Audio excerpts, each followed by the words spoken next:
지금 저와 함께 하나님의 말씀 디모데후서 4장 6절부터 18절까지 말씀 본문 말씀을 제가 공독하여 드립니다. 전제와 같이 내가 벌써 부어지고 나의 떠날 시각이 가까웠도다. 나는 선한 싸움을 싸우고 나의 달려갈 길을 마치고 믿음을 지켰으니 이제후로는 나를 위하여 의의 면류관이 예비되었으므로 주 곧 의로우신 재판장이 그날에 내게 주실 것이며 내게만 아니라 주의 나타나심을 사모하는 모든 자에게 그니라. 너는 어서 속히 내게로 오라. 대만은 이 세상을 사랑하여 나를 버리고 데살로니가로 갔고 그레스게는 갈라디아로 디도는 달마디아로 갔고 누가만 나와 함께 있느니라. 내가 올 때 마가를 데리고 오라. 그가 나의 일에 유익하리라. 두기고는 에베소로 보내었노라. 내가 올 때 내가 두로와 가보에 준 겉옷을 가지고 오고 또 책은 특별히 가죽 종이에 쓴 것을 가져오라.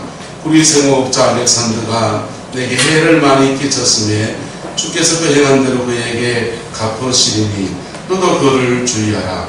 그가 우리 마을을 심히 대적하였느니라. 내가 처음 변명할 때에 나와 함께한 자가 하나도 없고 다 나를 버렸으나 그들에게 흐물을 돌리지 않기를 원하노라.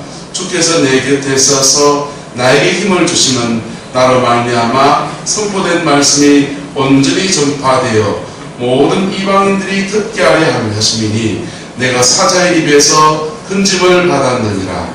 주께서 나를 모든 악한 일에서 건져내시고 또 그의 천국에 들어가도록 구원하시리니 그에게 영광이 세세 무궁토록 있을지어다.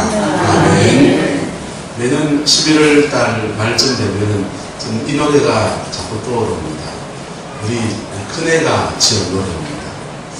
혼자 고3 때 공부하는 게 외로웠는지 또 힘들었는지 또 여자친구가 없는 자기의 서러움이 있었는지 이 노래를 지었습니다. 들어보시기 바랍니다. 벌써 겨울이 왔네. 난 아직 없는데 옆집에 애완견도 둘이나 있는데 그 다음 가사는 솔로 천국 커플지요. 솔로 천국 커플지요. 다 깨져버려 다 떠나버려 이런 노래죠. 자기 혼자 주방에서 기타를 치면서 이 노래를 부르는 것을 보면서 그것이 웃었습니다. 근데 노랫말은 너무 재미있어가지고 그 안에는 지금 여친이 있고 더 이상 이 노래를 부르지 않습니다. 근데 제 머릿속에는 이게 머리에 남아있습니다. 우리 종인이 때 같은 20대, 10대 아이들은 월동준비라고 한다는 것이 여친 하나 생겨서 옆구리가 안 쑤시는 것 이런 것이 월동 준비가 되겠지만은 아마 우린 다 월동 준비하면 옛날 추억들이 있지 않습니까? 제가 어렸을 때 저희 어머니께서는 월동 준비하시면은 이제 김장이 제일 큰 제목이잖아요. 김장하실 때 아버지하고 이제 배추 절이고 말리고 씻고 그리고는 마당에 구덩이를 팝니다. 구덩이를 파고 단지를 한 이렇게 7분 응선까지 감고 위에만 이렇게 나가고 그 다음에 겨울에 동안 먹을 무구덩이를 파가지고는 그 무구덩이에다가 이제 무를 막 재놓고 비닐로 덮고 흙으로 덮어서 그때마다 꺼내서 이제 먹는 것이죠. 여름 그걸 준비해서 우리 어머님은 여름날에 대구에 사시는데도 어디서 멸치를 구하셨는지 멸치젓을 직접 담으셨어요. 액젓을 담아가지고는 장만해 두시고 그는 겨울이 되어서 이제 김장부터 시작해 나가셨습니다. 구릉포에 어저께 장날 보니까 배추가 큰 차로 막 들어와서 막 팔고 있더라고요. 본격적으로 이제 우리는 김장을 준비를 하고 겨울 준비를 합니다. 그 옛날 때는 겨울 준비가 더 복잡했잖아요. 나락을 베고 난 뒤에 볏집을 엮어다가 지붕 처마를 초가집 처마를 다 입고 겨울 동안에 따뜻하게 지낼 수 있는 산에 가서 장작을 해두고 여러 가지를 그렇게 했었어요. 제가 어렸을 때는 연탄을 이제 100장씩 이제 벽에다가 쌓아두고 아침마다 저녁마다 이제 겨울 동안에 연탄을 떼면서 그렇게 겨울을 우리가 났습니다. 우리 사이의 겨울살이들은 이제 많은 것들이 바뀌어졌습니다. 그런데 식물들의 세계를 가면 개들도 겨울 준비를 하고 보통 준비를 합니다. 가을이 되면 우리는 단풍놀이라고 이렇게 낙엽, 단풍 진 것을 구경하러 다니지만은 잎들이 왜 단풍이 지는지 아닙니까? 나무나 풀들이 모든 기운을 잎에다 쏟아부어서 광합성을 하고 그 광합성을 하는 그 에너지를 가지고서 열매를 맺고 또 꽃을 피우고 작물의 성장을 하고 난 뒤에는 이제는 잎이 이제 겨울이 되면 모든 기능을 다 하게 되는 거예요. 잎으로 줬던 모든 영양분들을 다 거두어다가 어디에다 저장합니까? 뿌리에다 저장을 합니다. 그러면서 엽록소들이 다 바뀌어서 이 뿌리에 저장이 되고 나니까 남은 잎들이 힘이 없어서 서서히 녹색 색깔을 잃어버리게 되고 점점 더 빨간색으로 초록, 누런색으로 이렇게 물이 들면서 단풍이 지게 되면서 우리는 단풍놀이를 합니다. 식물들은 자기 나름대로 겨울 준비를 하려고 몸부림을 치면서 그렇게 애성수고들이 우리에게는 그저 좋은 단풍놀이의 소재를 보이지만은 그들은 겨울 준비를 하고 있는 것입니다. 동물들도 겨울 준비를 합니다. 개구리들은 땅속으로 들어가고요. 곰들은 나무 둥치 속이나 동물 썰어 들어가서 동면을 하고요. 사슴 같은 동물들은 추운 곳으로 이동하기도 하고요. 또 더운 곳으로 이동하기도 하고요. 새들도 날아가면서 자기의 위치, 살만한 곳을 떠나서 떠나가기도 합니다. 나름대로 겨울이라고 하는 혹독한 환경, 혹독한 시간을 견뎌낼 수 있는 자기만의 방법들을 찾아내고 있는 것입니다. 할렐루야. 아마 여러분의 가정도 김장 이제 5번 중간부터 본격적으로 막 하기 시작할 겁니다. 옛날에는 김장을 하면 아주 추워지기 직전에 그래 했잖아요. 그래야 김치가 오래 간다. 옛날에 김장을 하면 얼마나 짜게 했는지 짠지를 만들어가지고는 그냥 김치 한 쪽만 가지고서 밥을 다 먹을 수 있도록 그렇게 했잖아요. 시대가 참 많이 바뀌어서 우리는 김치 냉장고에 김치를 넣고 또 그렇지만은 어쨌든 우리 나름대로의 겨울 준비를 하면서 그렇게 살아갑니다. 사람이 살아가면서 인생에도 겨울이 있는데 인생의 겨울을 맞이할 때 우리가 관리해야 될 것이 준비해야 될 것이 몇 가지 있는데요. 보통 첫 번째 말한다면 체온 관리입니다. 무슨 관리라고요? 체온 관리. 몸만 좀 따뜻해도 암을 예방합니다. 특별히 이 배꼽 밑에 여기에 따뜻한 온열 기구를 두고 되면 몸이 나빠지는 것을 굉장히 방지하는데 어제 이동호 집사님이라고 제가 아는 분하고 어디 갔다 왔는데요. 이분이 다 끝나고 이제 가야 되는데 한참을 안 나오는 겁니다. 왜 그런가 했더니 온열 기구 배꼽 밑에다가 받치는 따뜻한 돌멩이 같은 게 있어요. 그분에게 그것을 이제 충전을 시켜놨는데 그 충전되는 거 확인하고 체크하고 빼가지고 온다. 그다음에 배꼽 밑에다가 운전하는데 이게 얹어가지고는 이렇게 오는 거예요. 자기네한테 뭐 관리하려고요? 체온 관리를 하려고. 할렐루야. 근데 체온은 또 어디에 달려있냐면요. 혈액에 달려있습니다. 어디에 달려있다고요? 왜 나이가 들면 손발이 차집니까? 혈액순환이 안 돼서 그래요. 혈액순환이 안 돼서 이 손발이 차지는 거예요. 그래서 혈액 관리를 또 해야 되겠지. 건강을 관리하기 위해서 우리는 먹는 것도 관리하고요. 그리고 또 운동을 하기도 하고 여러 가지 것들을 통해서 건강을 관리합니다.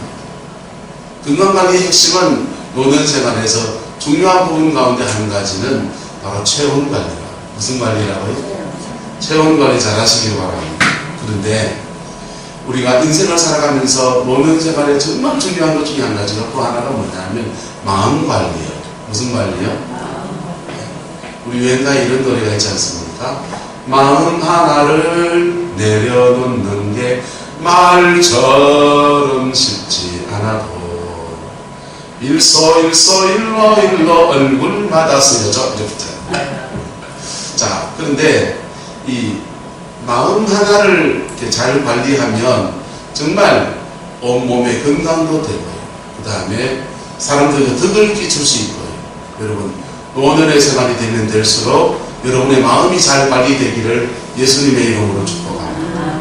조그마한 일에 상처받고 조그마한 일에 마음이 다쳐버리게 되면 그건 다 누구에게 돌아오냐면 본인에게 돌아오는 거예요. 세 번째는 정말 중요한 것은 인생의 노년을 맞이할 때에 바로 영성 관리를 해야 합니다. 무슨 관리요? 영성 관리. 하나님과 나와의 관계를 잘 관리한 사람들은요, 노년이 되고 나이가 들어가면 갈수록 인생의 겨울이 오면 올수록 그날이 그리워지는 거예요. 천국에 빨리 가고 싶고 하나님 나라의 소망으로 그의 영혼에 가득해지게 되는 것입니다. 할렐루야. 오늘 본문에 똑같이 겨울을 맞이한 사람, 인생의 겨울을 맞이하기도 했고 계절의 겨울을 맞이한 한 사람의 얘기가 나옵니다. 바로 당대의 하나님의 귀한 종이었던 바울이라고 하는 사람입니다. 13개의 신약 성경을 기록했고 그가 개척한 수많은 교회들이 소아시아 지방에서 막 일어나고 있는 강력한 하나님의 종입니다. 그분에게도 인생의 겨울이 왔습니다. 우리에게 안 올까요? 우리에게도 온다는 말이죠. 그런데 우리는 이 땅의 삶에 너무 요즘 행복하고 잘 살다 보니까 정말 인생의 겨울이 온다고 하는 것들을 잊어버리고 간과하고 그렇게 살아가며 마치 이 땅이 다인 것처럼 그렇게 살아가는 모습들을 우리는 가지고 있습니다. 오늘 사도 바울을 통해서 인생의 교훈을 얻고서 여러분의 남은 생에 복 있는 생을 살아가기를 예수님의 이름으로 축복합니다. 인생을 지혜롭게 사는 사람들 중에 한 가지 부류는 뭐냐면요, 따라서 남들보다 10년 먼저 고민합니다. 남들보다 10년 먼저, 20년 먼저 고민합니다. 여러분 만약에 10대 때 남들보다 한 10년 먼저, 20년 먼저 고민했다면 뭐 했겠습니까? 열심히 공부했겠죠. 영화 간다고 연애했겠습니까? 공부했겠습니까? 또 공부했겠죠. 만약 30대 때 남들보다 10년 먼저, 20년 먼저 고민했다면 못했겠습니까? 열심히 일하고 돈 벌고 가족을 지키는 최선을 다했겠지요. 만약 50대 때 10년 먼저, 20년 먼저 고민한다면 뭐 했겠습니까? 보험 들어놓는다고요? 똑똑하시네요. 실손보험 들어놓고요. 50대는 늦어요. 30대, 40대도 미리 들어놔야 됩니다. 실손보험 들어놓고요. 그렇게 남은 인생을 살 노후 준비를 하면서 또 그렇게도 해놓겠지요.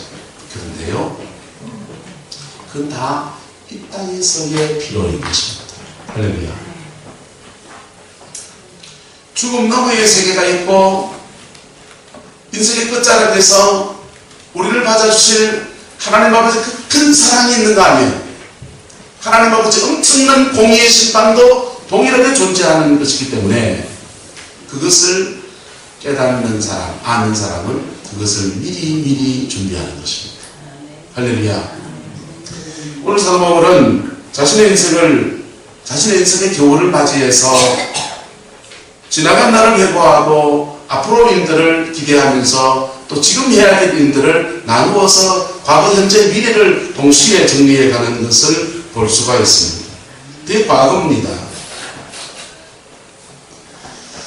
7절에 보시면 나는 선한 싸움을 싸우고 나의 달려갈 길을 마치고 믿음을 뭐 했다고 합니까? 지켰다라고 합니다. 그의 인생의 지난날의 과거를 말하는 것입니다. 사도 바울의 인생의 지난날의 과거에도 잿빛 같은 생들이 있었습니다. 하나님의 교회를 핍박하기도 하였고요. 그리고 로마서를 쓸 때는 그가 자기 인생의 죄에 대한 깊은 고민이 들어서 오라 나는 분노한 자로다. 이 사망의 늪에서 누가 나를 건져낼까? 라고 하던 깊은 절망의 시간도 지나갔던 사람이 바로 사도 바울입니다. 그런데 그 인생의 마지막에 이르러서 나는 무엇을 싸웠고? 선한 싸움을 싸웠고 나의 달려갈 길을 뭐했고? 마쳤고 믿음을 지켰다라고 이렇게 고백하고 있는 것입니다. 저와 여러분의 고백이 되기를 예수님의 이름으로 축복합니다. 저와 여러분은 인생살이 이렇게 돌아보면서 지난 날을 한번 회고해 보십시오. 나는 선한 싸움을 싸웠습니까? 쌈박질했습니까? 나의 달려갈 길을 달려왔습니까? 주저주저하고 멈추고 뒤돌아서서 그렇게 돌아갔습니까? 믿음을 지켰습니까? 믿음을 배반했습니까? 사도 바울은 자기 속에서 갈등, 자기 속에서 죄와의 실험, 우리하고 똑같은 실험들을 하면서 그가 내린 인생의 결론처럼 말하는 것은 선한 싸움을 싸웠고 달려갈 길을 다 달려왔고 믿음을 지켰다라고 그렇게 고백하고 있는 것입니다. 할렐루야. 자, 이것이 막연하게 이렇게 되어진 겁니까? 그가 자기 삶을 치열하게 그렇게 살아낸 것입니다. 그냥 흘러가면 이래 됩니까? 아니요. 자기의 삶을 자기에서 치열하게 살아내면서 그렇게 인생의 결론을 맺어놓은 것입니다. 그리고는요, 미래에 대해서 말합니다. 8절입니다. 이제부로는 나를 위하여서 의의 면류관이 예비되었으므로 주 곧 의로우신 재판장이 그날에 내게 주실 것이며 내게만 아니라 주의 나타나심을 사모하는 모든 자에게도니라. 할렐루야. 여러분, 사도 바울은 지난날을 회상하면서 이렇게 고백하고 그리고 앞으로를 바라보면서 죽음 너머의 세계를 바라보면서 나를 위해서 의의 면류관이 예비되어 있고 그것을 본인이 받게 될 것이라고 하는 소망을 말하고 있는 것입니다. 여러분의 인생의 겨울날에 이런 하늘의 소망이 새롭게 열리는 은혜가 있기를 예수님의 이름으로 축복합니다. 인간의 소망은 점점 더 끊어졌는데 하늘의 소망이 열린 것들 때문에 감사하며 그 죽음 앞에 담담하게 나가는 그런 모습입니다. 6절에 말하면 전제와 같이 내가 지금 부어지고 라고 했는데 이 사도 바울의 죽음을 말하는데요, 이 전제는 피 흘리는 제사를 말합니다. 그래서 사도 바울이 순교의 제물이 되어서 사실은 사도 바울 로마의 시민권자이기 때문에 예수님처럼 십자가에 못 박혀 죽지 않고 목베임을 당해서 죽었어요. 천수를 누리시고 유언을 다 하시고 편안한 밤에 돌아가시는 게 아니고 어떻게 보면은 목을 베임 당하는 제수의 신분으로 낙인 찍혀서 목베임을 당해서 죽는, 세상적으로 보면 비참한 죽음일 수 있는데 사도 바울은 그 죽음 담담하게 받아들이면서 과거를 회상하고 미래를 바라보면서 하나님을 찬송하고 있는 것입니다. 할렐루야. 저와 여러분들 이 은혜가 있기를 예수님의 이름으로 축복합니다. 그런데 사도 바울은 과거를 회상하고 미래를 바라보면서 그렇게만 있는 것이 아니라 오늘 해야 할 일을 또 해나가는 모습을 볼 수 있습니다. 우리나라 그 서양속담에 그런 말 있지 않습니까? 내일 지구에 종말이 온다 해도 나는 무엇을 하겠다? 사과나무를 심겠다 하듯이 그에게 주어진 오늘 하루의 삶 속에서 내가 무엇을 해야 될 것인가를 사도 바울이 생각하면서 그 다음 말씀은 오늘 그가 해야 될 일들에 대한 이야기들로 가득히 채워 놓았습니다. 인생의 겨울을 맞이해서 그가 해야 될 일이 무엇인가? 첫 번째 할 것은요, 9절입니다. 너는 어서 속히 누구에게로 오라? 내게로 오라 했어요.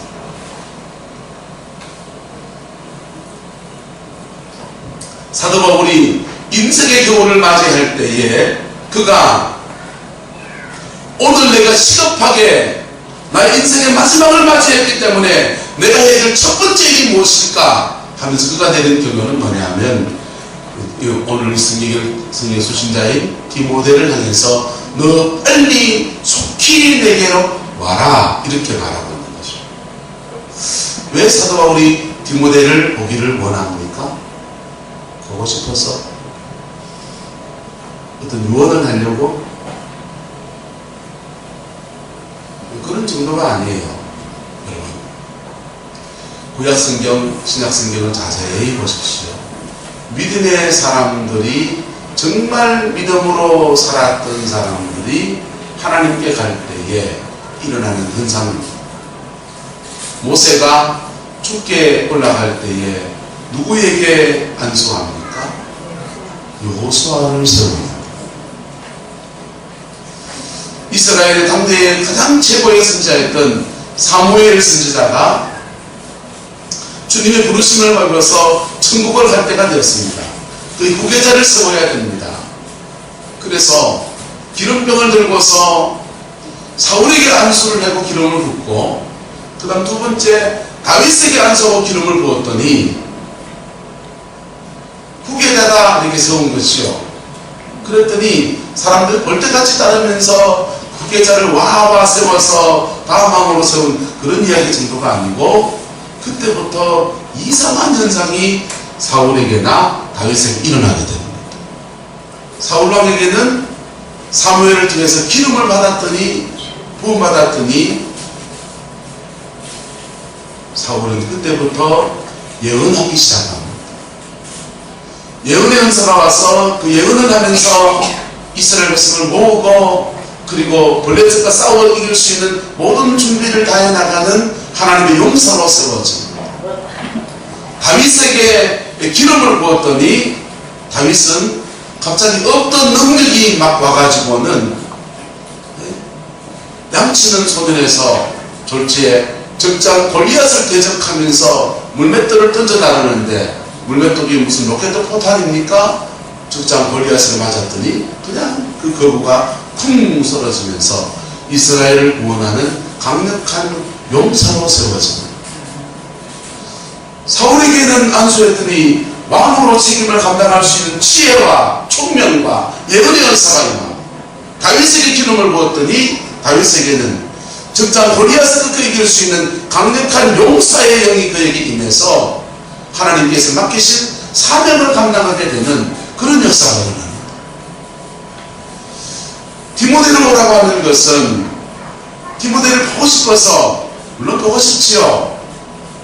인간적인 어떤 적을 나누기 위한 그런 정도가 아니라, 지금까지 주님을 섬겨하면서 기도하면서 실험하며 성령과 함께 살아오면서 왔던 성령의 놀라운 은혜와 은사와 이 모든 것을 누구에게 주려고 하는 겁니까?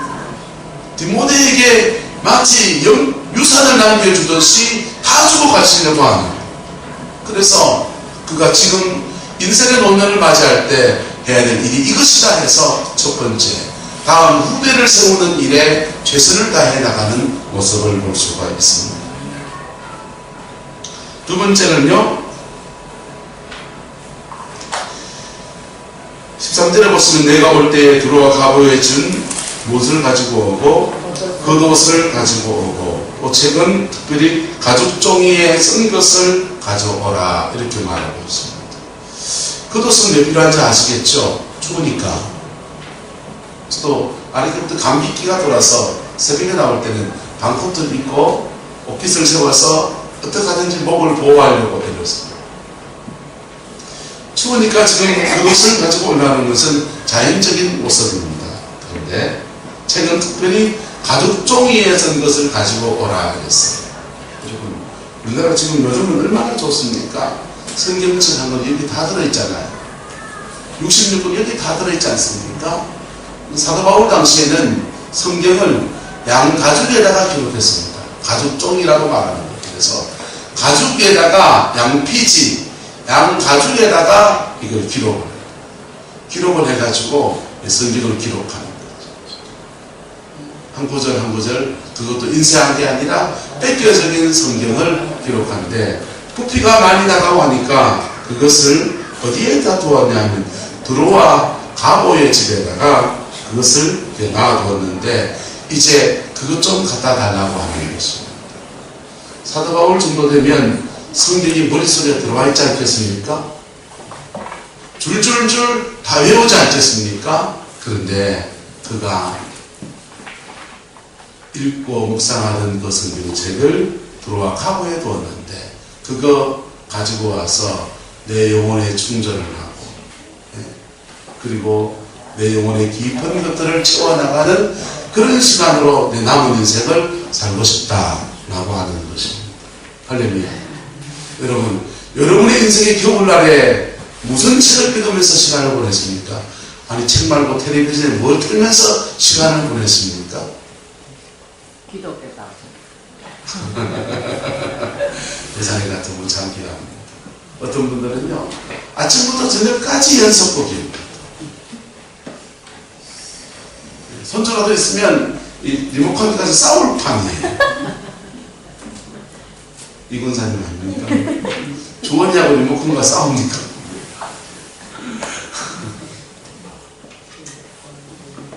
인생의 겨울을 맞이했을 때 자기 영혼의 풍성함을 지금 바울 같은 사람이 이 시대의 당대의 위대한 사람인데도 이분도 계속해서 자신의 영혼에 무엇을 채워가려 합니까? 풍성함을 채워가려고 하는 거예요. 할렐루야. 그 은혜가 저와 여러분의 있기를 축복합니다. 이 시대는 영혼의 풍성함을 채우는 것이 별다른 게 없습니다. 책이나 성경책이나 그냥 하나님께 고요히 손잡고 그냥 부르짖어 기도하든지 찬송하든지 세 가지밖에 별로 없어요.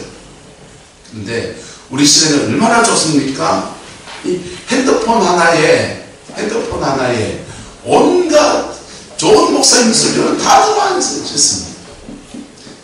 그것도 잘 모르면 리모컨 돌리면 TV 채널에 좋은 목사님 설교 찬양이고 계속 나옵니다.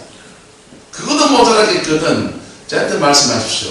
한 45,000원 정도 하면 효도 라디오 하나에다가 그냥 막 한 30년 전의 설교를 다 실어드리겠습니다. 그만치 다양한 매체를 통해서 우리가 우리 영혼을 풍성케 할 수 있는 반면에 또 한편에서는 우리 영혼을 갉아먹는 수많은 것들이 존재합니다. 연속극 보는 게 나쁜 건 아닙니다. 연속극 자체는 죄는 아닙니다. 유행가 한두 곡 부르는 거 저는 죄라고 생각하지는 않습니다. 그런데 그것만 한다면, 그것에 탄핵한다면 그 심각해지는 것이지. 여러분의 영혼의 풍성함을 이루어가는 오늘 하루가 되기를 예수님의 이름으로 축복합니다. 사도 바울은 인생에 지금 얼마 남지 않는 그 시간 동안에 자신의 영혼의 풍성함을 이루어가려고 하는 자기 나름대로의 몸부림을 치고 있는 것입니다. 그런데 우리 인생살이 살다 보면 나이 들고 늙고 병들면 저 사람한테 뭘 기대할 것이 없다 할 때 한 명씩 두 명씩 그 사람을 떠나기도 합니까? 네. 끝까지부터 읽겠습니까? 사람은 사도 바울보다 위대한 사람인데도 정말 하나님의 능력이 함께하는 위대한 종인데도 이 사람을 떠나는 사람이 있고요, 이 사람을 버리는 사람이 있고요, 이 사람을 대적하는 사람도 존재하는 겁니다. 이 사람을 버리는 사람들을 한번 보십시오. 10절에 보면은요, 대만은 이 세상을 사랑하여 나를 버리고 어디로 갔고? 데살로니가로 갔고, 그레스게는 갈라디아로 갔고, 디도는 달마디아로 갔고, 대만은 사도 바울을 떠났는데 왜 떠났느냐? 이 세상을 사랑하여서 나를 버리고 데살로니가로 떠나갔다. 그런데 글레스게와 디도는 어디로 갔느냐? 갈라디아로 달마디아로 갔다라고 하는 겁니다. 근데 글레스게나 디도는 왜 떠났겠습니까?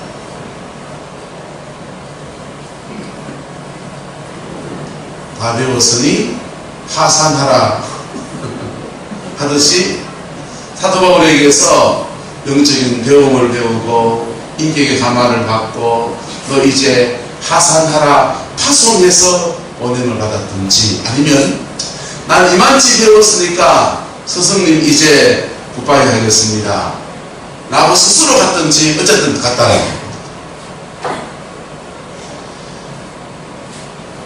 그리고 또 어떤 사람이 나오고 14절에 보시면요, 후리 장색 알렉산더가 내게 뭘 많이 끼쳤다고 합니까? 해를 많이 끼쳤으며 대적자가 있었다는 것이죠. 그런데 그에게 대해서 뭐라고 합니까?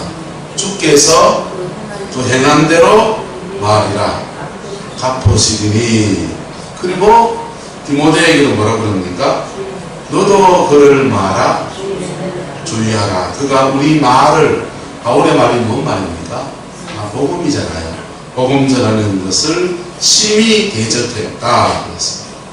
대적자가 있었는데, 대적자는 복수심에 그 일을 가려고 하지 않고 누구를 맡겨버립니까?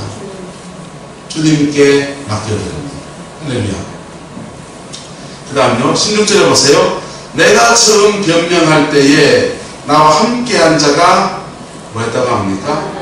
하나도 없고 다 나를 뭐 했다고 합니까? 버렸다. 사도 바울을 버린 자들에 대한 얘기입니다. 사도 바울이 첫 번째 변명할 때, 처음 변명할 때가 무슨 말입니까? 사도 바울은 로마에 압송되어 와서 두 번의 큰 재판을 거쳤습니다. 첫 번째 재판을 할 때, 그때 그를 변명해주고 함께해줄 사람들이 있었는데 그 사람들이 다 등 돌렸다는 것이죠. 그런데 그들에게 무엇을 돌리지 않기를 원한다? 허물을 돌리지 않기를 원한다 라고 하는 것입니다. 여러분, 과거, 현재, 미래 중에서 우리가 늘 지어야 될 것은 뭡니까? 바로 오늘입니다. 할렐루야. 과거가 화려했든지 과거가 아팠든지 그것을 뒤로 하고서 미래로 나가기 위해서 우리가 해야 될 건 뭐냐면 언제나 오늘이라고. 금 중에 소중한 금이 3개 있습니다. 무슨 금입니까? 소금, 황금, 지금. 요즘 젊은 애들은 불금이라고 합니다. 금 중에 정말 소중한 금이 있는데 지금이라는 것입니다. 사도 바울은요, 과거를 회상하면서 감사하며 하나님에 대한 소망을 말합니다. 그런데 그 소망 안에서 항상 그는 오늘에 충실한 것을 볼 수 있습니다. 그가 추워 있는 추위에 닥친 추위의 상황 앞에서 그것을 겸손하게 육신이 약해졌으면 구하는 것이고, 그 다음 그 영혼을 채울 수 있는 말씀을 오늘도 구하는 것이고, 그리고 그가 지금 관계 맺고 있는 사람들 중에서 오늘 내가 만나야 될 디모데를 꼭 만나겠다고 하고, 나를 데리고 와서 다음 세대 지도자들 2명을 내가 정말 세울 수 있다면 나는 내 인생의 마지막에 정말 대미를 장식할 것이다 라고 그렇게 말하고 있는 것입니다. 여러분,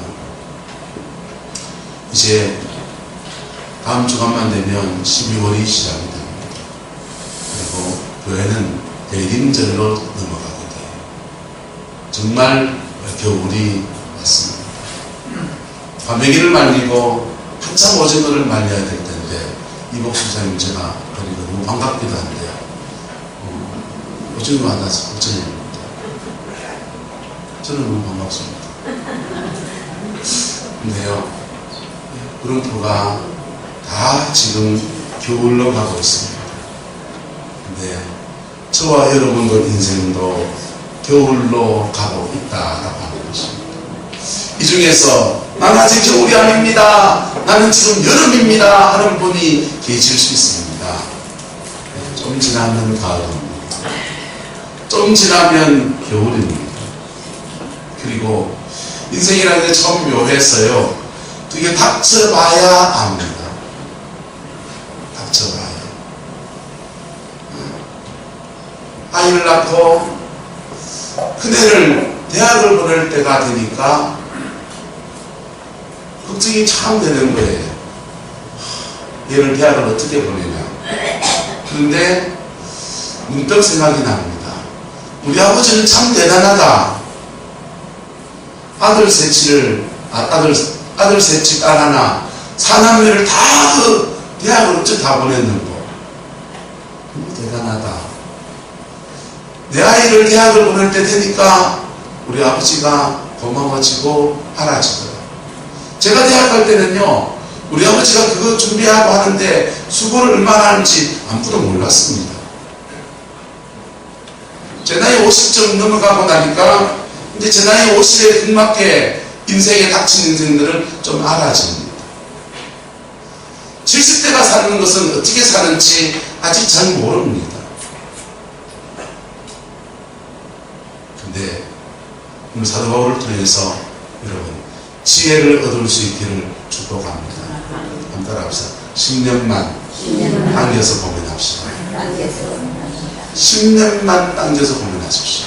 그러면 여러분의 인생에 더 가치 있는 열매를 맺는 생이 되어질 것입니다. 그리고 그 고민을 가지고서 오늘을 살아내십시오. 그 고민을 가지고서 상상의 세계를 살지 마시고 그 고민을 가지고서 오늘을 살아내십시오. 사도 바울은 그렇게 살아가는 겁니다. 하루하루 믿음으로 하루하루 그렇게 살아갈 때 사도 바울을 통해서 너무나 놀라운 인생의 열매들이 맺어지는 겁니다. 교회가 에베소 교회, 빌립보 교회, 여러 교회들이 막 세워졌습니다. 데살로니가 교회, 사도 바울을 통해서 놀라운 교회들이 세워지고 사도 바울을 통해서 시대의 종들이 막 일어났습니다. 사도 바울을 통해서 온 노바가 뒤집어지는 놀라운 깃털들이 만들어졌습니다. 그런데 그 모든 것도 오늘 하루를 살아내는 그 충실한 발걸음에서 시작되어진 것입니다. 오늘 설교를 듣고서 그냥 또 상상의 나를 보고서 아마 그런 일이 있겠지 라고 생각하고 지나간다면 그래도 아무 일이 없을 겁니다. 그 고민을 가지고 오늘을 살아내십시오. 오늘 하나님의 은혜를 구하시고 오늘 하나님의 도우심을 구하시고 오늘 하나님의 능력을 구하시고 나가시길 바랍니다. 그러면요 그게 켜켜이 쌓이면 한 5년쯤 지나면 놀라운 변화가 일어납니다. 제가 좋아하는 이 김미진 강사라는 분이요 50대가 넘는 빚을 지면서 자살 시도를 합니다. 빚쟁이 도치는데 빚을 갚을 대책은 없으니까 내 죽음은 끝나겠지 하면서 4대째 믿는 집의 딸이 자살 시도를 합니다. 죽으려고 그러는데 그때마다 미술에 거치는 거 그리고는 남편이 아내를 잃게 될 상황이 되니까 제주도에 있는 열방대학이라는 곳에 예수전도단에 거기 6개월 갔다가 훈련받고 충전되고 그리고 죽든지 말든지 하자 그래가지고 온 식구가 제주도 열방대학에 들어갔습니다. 열방대학에 들어가서 막 여러가지 시간들이 지나갑니다. 내적 주요도 하고 찬양도 하고 막 그런 시간을 막 지나갑니다. 그런데 이 김미진 간사의 별명이 뭐였냐면 성령도 비껴간 여자 별명이 그렇습니다. 성령 집회를 하는데 그 예수 전도단에 기라성 같은 강사가 와서 성령의 불 이러고 막 쓰러지기도 하고 막 그냥 치고 일어나기도 하고 악한 영들이 막 드러나서 쫓겨나가면서 막 자기 과거들이 고침받기도 하고 막 그런 일이 막 일어나는 것이죠. 그런데 그 중에서 꼿꼿이 서 있고 아무런 변화도 없고 아무것도 느껴지지 않는 한 여자가 있습니다. 김미진 씨. 그래서 집회 중에 생뚱맞게 그런 사람 생기면 저도 그런 집회를 해보지만 참 난처하거든요. 이 강사 저 강사 와서 막 실험해보고 하다가 한 대로 제껴놓습니다. 제껴진 여자가 됐습니다. 그런데 여러 가지 시간을 이렇게 지냈는데 이분이 예수 전도단의 대표 강사 목사님의 설교를 들으면서 이 한마디에 도전을 받습니다. 믿음으로 사는 생. 성령 안에서 믿음으로 사는 생에 대한 도전을 받습니다. 그래서 김미진 씨가 그래 나는 믿음으로 한번 살아내겠다 라고 결심하고 그렇게 살아가려고 몸부림치기 시작합니다. 근데요, 처음부터 쉽게 됩니까? 어떻습니까? 처음부터 쉽게 되지 않죠. 그런데 차근 그 결심 가운데서 넘어지기도 하고 쓰러지기도 하면서 믿음으로 살아가는 생을 살아내기 시작합니다.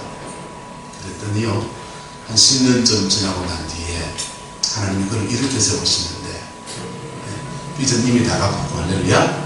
그리고 대한민국 전체를 돌아다니면서 재정이 어떻게 풀어지는가, 재정에 대해서 강의를 하고 다닙니다. 재정 강의가 사실 아니에요.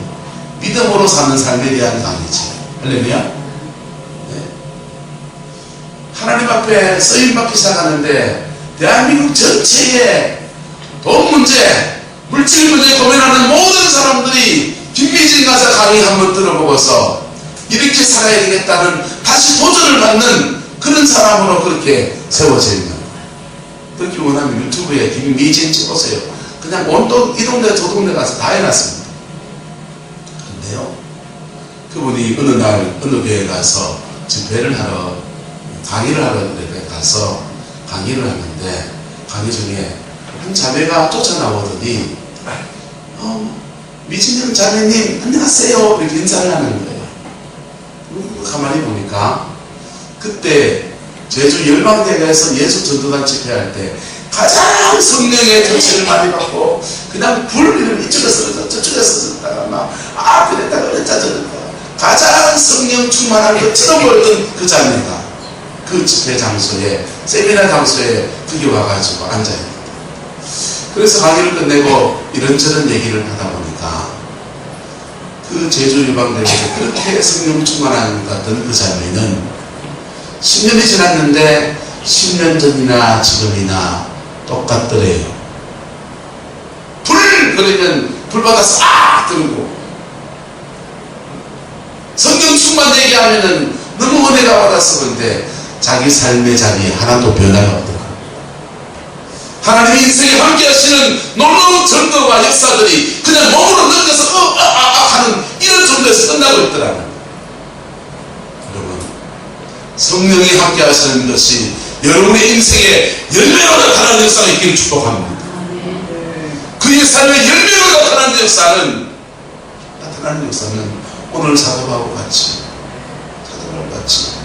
십자가의 은총을 의지해서 날마다 그에게 주어진 사람들 속에 사랑으로 살아내고 믿음으로 살아내는 몸부림들 속에서 이루어지는 것입니다. 자기를 버리는 사람도 있습니다. 대적하는 사람도 있었습니다. 배반하고 떠나가는 사람도 있습니다. 여러분, 세상 풍조는 그렇지 않습니까? 사람이 붙기도 하고 떨어지기도 하고 그렇지 않습니까? 그런 속에서 날마다 믿음을 지키며 날마다 그가 해야 될 일을 하고 그가 만나야 될 사람을 만나고 그리고 하나님이 그에게 맡기신 직무에 충실해 갔더니 하나님이 어여덧이 그에게 의의 영광을 얘기하시는 은총을 허락해 주신 것입니다. 여러분, 때로는 이런 사람들을 만납니다. 자신의 인생을 복수하는 데 다 써버립니다.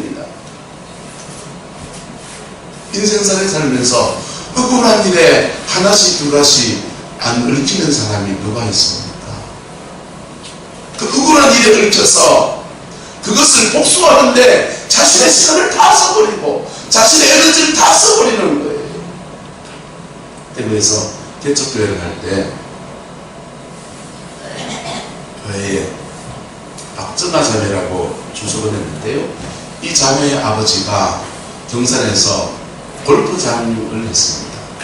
골프장이 땅이 꽤 넓은 땅이잖아요. 그래서 그 골프장이 시가로 한 30억, 그 당시 돈, 1990년대 돈으로 30억대의 돈이 되는, 그것을 이제 팔았는데, 파는 과정에 동업자하고 자기 말입니다. 공무원하고 둘이 짜가지고 자기는 돈 한 푼 못 받게 됐다. 거기에 가정의 미래를 걸고 있고 새로운 사업에 대한 구상을 가지고서 이걸 팔고 시작하려고 했는데 남자의 꿈이 다 무너져 버린 거예요. 되찾아야 됩니까? 안 찾아야 됩니까? 되찾아야 되겠다고 법원으로 가서 고소하고 고발하고 공무 저런 걸 뇌물 먹었다고 막 진정서 넣고 막 그러는데 이제 역진정이 들어오고 역고소가 묶이기 시작합니다. 오히려 본인이 더 어려움을 겪고 재판에 서면 상대방 재판 비용까지 다 내야 됩니까? 안 내야 됩니까?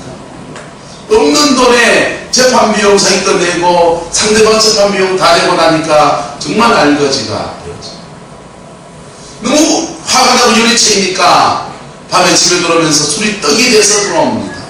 그래도 속이 안 풀어지니까 아내를 패고 아이들을 팹니다. 그 생활을 5년 6년쯤 하고 나니까 애들 자녀들 둘이가 완전히 망가진 상태에서 우리가 만납니다. 여러분의 인생을 복수하는데 다 쓰지 않기를 축복합니다. 여러분의 인생을 하나님 앞에서 오늘 하루 살아내고 뛰어넘어가면서 그렇게 복되게 살아내는 은혜가 있기를 예수님의 이름으로 축복합니다. 그러면 우리는 사자마라 같은 이런 놀라운 열매가 맺히지 못할지 모릅니다. 그러나 우리 인생에 소담한 열매는 맺어질 겁니다. 저와 여러분의 삶에 하나님이 이것에 이르기에 열매를 주노라 하는 그것은 맺어질지 모릅니다. 여러분, 저는 지난 7월달 전에 제가 모셨던 목사님의 은퇴식을 갔습니다. 참 근데 은퇴식 예배를 드리면서 참 마음이 씁쓸했습니다. 그분은요 참 똑똑하신 분이세요. 그 당시에 경북대학교 상업대학교 수학교육과를 졸업을 했습니다. 경북대학교 총학생 회장을 하셨고요. 장로의신학대학에 가서 거기 다니면서 현대신학 연구회를 만들어서 막 그런 활동도 하시고요. 그랬던 분입니다. 책을 얼마나 많이 읽었는지 서재가 꽉 차고 모자라가지고 투룸을 넣어가지고 거기다가 서재를 아예 만들어 놓으신 그런 분입니다. 많은 책을 읽고 많은 지식을 갖추신 분이셨어요. 그런데 그분의 은퇴식에 쓸쓸한 열매 없습니다. 성도들은 목사님이 등을 걸리고 있는데 그냥 모양새만 좋게 해서 은퇴식에서 내보내는 그런 상황입니다. 제가 모셨던 목사님이기 때문에 저는 그분을 욕할 수 없고요. 그분에게 배운 것이 너무 많습니다. 방법론요 정말 뛰어난 묘리를 가지고서 목회를 이렇게 하는 거다 저렇게 하는 거다 말하시는데 너무나 주옥 같은 얘기였습니다. 그래서 저는 그분에게 정말 많이 배웠습니다. 근데 정작 당신의 목회에는 별로 열매가 없는,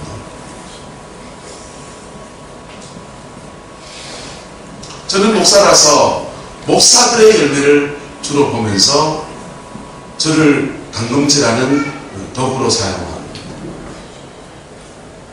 여러분들은요 여러분들에게 맞는 열매를 맺는 사람들을 볼 수 있기를 축복합니다.